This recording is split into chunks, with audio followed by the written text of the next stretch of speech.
What's up guys, it's Will back again, and today's review is Storks. Storks is an animated comedy adventure film that was co-directed by Nicholas Stoller and Doug Sweetland and primarily follows the adventure of a stork named Junior played by Andy Samberg and a human named Tulip played by Katie Crown. The two are employees at Corner Store, a stork-run business that once delivered babies but now delivers electronics and other items instead. Well, one day a baby miraculously appears after some magic shenanigans, and in order to cover themselves with the bosses, Junior and Tulip decide to deliver the baby themselves. The rest of the film is spent adventuring with Junior and Tulip as they must overcome several unusual obstacles in order to deliver this beautiful new baby to her parents, while they also find out some interesting things about themselves as well. So look guys, I'm torn about this movie because for the first like 2/3 of it, I was pretty disappointed, but the last act and ending was strong, so I'm sort of stuck somewhere in between on how to review this one. I'll start by saying that the first two acts are just pretty bad in my personal opinion. Everything is super generic, not really all that funny, nothing really ever makes any sense whatsoever, and I was just overall pretty disappointed. Like I pretty much say in all my animated kids movie reviews, I understand this is a kids movie and that logic is not necessarily their #1 priority, but I do feel like things have to at least make a little sense. Although things are incredibly formulaic and predictable, the way the story progresses bugged me more than this film's generic nature,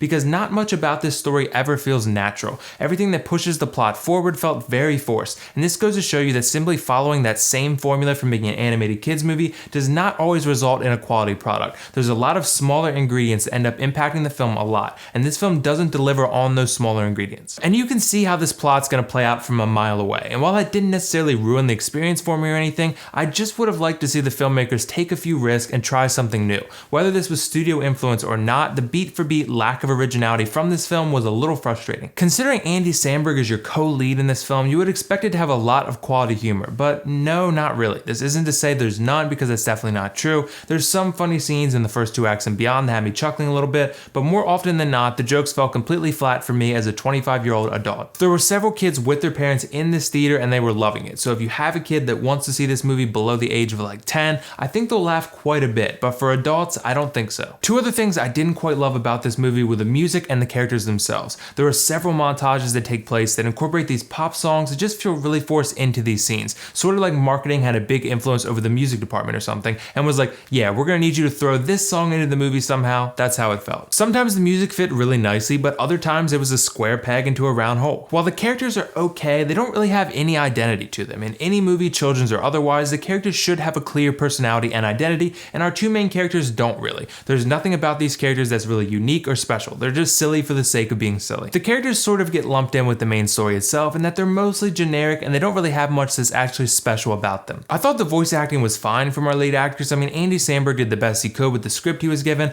although it did feel like he was trying to overcompensate at times for the material's lack of originality, which was noticeable, but he did fine overall. I thought Katie Crown also did a good job as Tulip because her voice acting was lively and energetic and fun most of the time.